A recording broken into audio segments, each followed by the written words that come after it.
Hello बच्चों, मैं आपका सीएस अक्षय। मुझे एक बच्चे ने मैसेज किया कि सर एक दिन में कितना स्टडी करना चाहिए, कितना टारगेट रखना चाहिए चैप्टर ख़त्म करने के लिए। तो सबसे पहले फर्स्ट, टारगेट बेस कभी भी स्टडी मत करना। मैं अभी आपको जो टिप्स बताना चाहता हूँ वो ध्यान से सुनना, ये कोई नहीं बताएगा आपको। सबसे पहले फर्स्ट, जब भी आप स्टडी स्टार्ट करोगे कोई टारगेट मत रखना कि एक दिन में मेरे 5 चैप्टर होने चाहिए, क्योंकि टारगेट बेस में सिर्फ क्वांटिटी होगा, क्वालिटी बिल्कुल नहीं होगा, आपको याद भी नहीं होगा। आपका मन कहेगा कि सेटिस्फाइड होगा कि हाँ ठीक है कि मैंने आज 5 चैप्टर किए, बट जब आप वो बंद करोगे एंड 1 महीने के बाद या 15 दिन के बाद या 3 दिन के बाद भी उसको देखोगे तो याद नहीं आएगा, क्योंकि आपने टारगेट बेस्ड स्टडी किया है। ऐसा बहुत बार होता है ना, आपने अंडरलाइन किया, बहुत येलो मार्कर से पूरा टिक मार्क किया, मेरा हो गया, रिविजन में पढ़ के हो गया, और बाद में आपको पूछो तो अरे याद नहीं आ रहा, मैं भूल गया। क्यों ये ऐसा होता है? क्योंकि आपने टारगेट बेस्ड स्टडी किया है। तो टारगेट बेस्ड स्टडी मत करना। तो स्टडी कैसे करना चाहिए? सबसे पहले फर्स्ट, अगर आपको करना है स्टडी तो मैं कहता हूँ कि जितना आपका मन करे कि बस यार अभी बहुत हो गया, मेरे को बोर होगा अभी वही पढ़ने के लिए, तो ख़त्म कर दो वहीं पे। इसलिए जो आइडियल टाइम होता है, स्टैंडर्ड टाइम एक सब्जेक्ट का एक साथ पढ़ने के लिए, वो होता है कम से कम 1 घंटे से लेके 2.5 घंटे के बीच में। उसके बाद आपको सब्जेक्ट को चेंज करना चाहिए, दूसरा सब्जेक्ट।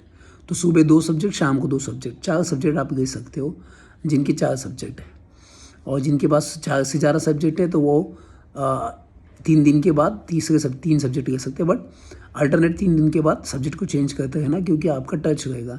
अदरवाइज बच्चे एक सब्जेक्ट करेंगे तो आपको भूल जाओगे। एक सब्जेक्ट मत करना। एक सब्जेक्ट करने के बाद जो भी पढ़ा है सब कुछ भूल जाते हैं आप लोग। मुझे पता है, ये एक्सपीरियंस मुझे आ चुका है। इसलिए मैं कहता हूँ कि एक चैप्टर एक सब्जेक्ट मत कीजिए, 3-4 सब्जेक्ट साथ में कीजिए।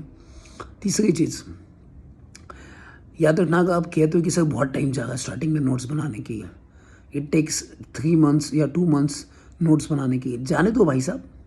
अभी नोट्स बन रहे, टाइम जाएगा, जाने दो। बट मैं आपको गारंटी दे रहा हूँ, जब आप रिवीजन के लिए बैठोगे ना 2 महीने के बाद, it takes only 15 minutes to 10 minutes to revise 1 chapter because you have the notes. तो अभी अगर टाइम जा रहा है तो गिल्टी फील मत करना कि टाइम जा रहा है, बहुत टाइम जा रहा है सर, अभी टाइम जाने तो। बेस बनने के लिए टाइम लगता है, अगर बेस ही नहीं अच्छा तो बिल्डिंग पता है ना आपको गिर जाती है नीचे, वैसे ही सेम है। टेक्निक नंबर 4, जब भी आप नोट्स बनाते लिखो लिखो लिखो। ये सक्सेस मंत्र हमेशा रखना, CA में कोई नहीं बताएगा। जो लिखेगा वही टिकेगा, जो लिखेगा वही टिकेगा। तो आपको लिखना पड़ेगा भाई साहब, मतलब लिखना पड़ेगा। रोज डेली आप एक क्वेश्चन हर सब्जेक्ट के लेना चाहिए। अगर 2 सब्जेक्ट आप सुबह लेते हो, 2 सब्जेक्ट शाम को, तो 4 क्वेश्चन डेली आपको लेना पड़ेगा। आप सोचो 3 महीने में आपके कितने क्वेश्चन हो जाएंगे? कम से कम अराउंड 300 क्वेश्चन हो जाएंगे आपको 3 महीने में, तो दैट इज सफिशिएंट। इसीलिए मैं चाहिए तो आपको लिखोगे तो टिकोगे, बिकॉज लिखने को अगर टाइम कम गिरेगा तभी आप ज़्यादा टाइम में ज़्यादा क्वेश्चन अटेम्प्ट कर सकते हो। जो सबसे ज़्यादा जो क्वेश्चन अटेम्प्ट करेगा वो पास होता है। और मैंने आपको एक स्ट्रैटेजी भी शेयर की थी, हाउ टू राइट आंसर, तो उसको भी देख लेना एक बार, बहुत अच्छा वीडियो बनाया मैंने। बच्चों, जीवन में हर चीज़ पॉसिबल है, अगर आपको सही डायरेक्शन मिल जाए ना तो हर चीज़ पॉसिबल है। लोग मार्केट में ना अभी बहुत मतलब बिजनेस हो चुका है। लोग मार्केट में ऐसा एटमॉस्फेयर क्रिएट कर गए कि किसी एक बच्चे ने कमेंट किया है कि चाहे कितना भी आंसर अच्छा क्यों, कोई इंस्टीट्यूट को तो अपनी ही चलानी है। भाई साहब, तुमने अगर स्टूडेंट को अपनी ही चलानी होती ना तो कोई भी पास नहीं होता। मेरे जैसा 55% वाला पास हो सकता है, तो इंस्टीट्यूट ने अपने चलाने के बाद में क्यों पास हुआ फिर? वो मे बी ने MBA और CS दोनों साथ में दिया। ऐसे है कि CS की सिर्फ एक एग्ज़ाम दी मैंने, MBA के 14 पेपर दिए, उसके बाद CS के 7 पेपर, 21 पेपर दिए मैंने एक साथ, फिर दोनों जगह पे मैं पास हूँ। तो ये इंस्टीट्यूट के नाम पे क्लेम करना बंद कर दो कि इंस्टीट्यूट, अगर उनका काम है वो देख लेंगे। अपना काम तो अच्छा करो ना, अपना काम 100% करो ना। अगर मैं कोई सब्जेक्ट पढ़ रहा हूँ उसमें मुझे कोई आपको क्वेश्चन पूछे, सब आना चाहिए आपको। मैं आपको कोई क्वेश्चन पूछूँगा, आपको नहीं आ गए तो क्या फ़ायदा फिर भाई उस चीज़ का? तो पढ़ाई ऐसी होनी चाहिए कि कहीं जाके मैं कुछ भी क्वेश्चन पूछूँ आपको उसका आंसर आना ही चाहिए। उसे पढ़ाई कहते हैं, उसे रिवीजन कहते हैं। नहीं तो आप लगे हुए टारगेट बेस पे, कितने चैप्टर्स खत्म करने, इतना पढ़ना ही पड़ेगा। अरे भाई साहब, टारगेट बेस पे सिर्फ क्वांटिटी होगा, क्वालिटी कुछ नहीं। एग्जाम में कुछ याद नहीं आएगा, गारंटी के साथ देखना। मार्केट में 2 टीचर्स होते हैं, एक होता है बुकिश और एक होता है प्रैक्टिकल जो आपको बताता है। तो मैं बुकिश नहीं बताऊंगा आपको, मैं आपको एग्जांपल बताऊँ। अगर मैंने CS में किसी बच्चे ने मुझे पूछा था कि सर आपका रैंक नहीं आया CS में। मैंने रैंक के लिए कभी ट्राई नहीं किया, बिकॉज रैंक आके मुझे CS में क्या करना है, क्या झंडे गाड़ने। मैं भी पास हूँ, कौन अल्टीमेटली CS होगा, जॉब मिलेगा। भाई साहब रैंक तब आएगा जब आपके पास उतना टाइम होगा, उतना आप पढ़ोगे कुत्ते की तरह। बट भाई साहब मुझे पता है CS के बाद या CSEMA के बाद लाइफ बहुत अच्छी है। अगर मैंने अच्छा लिखा, अच्छा प्रेजेंटेशन किया तो मेरा आ जाएगा।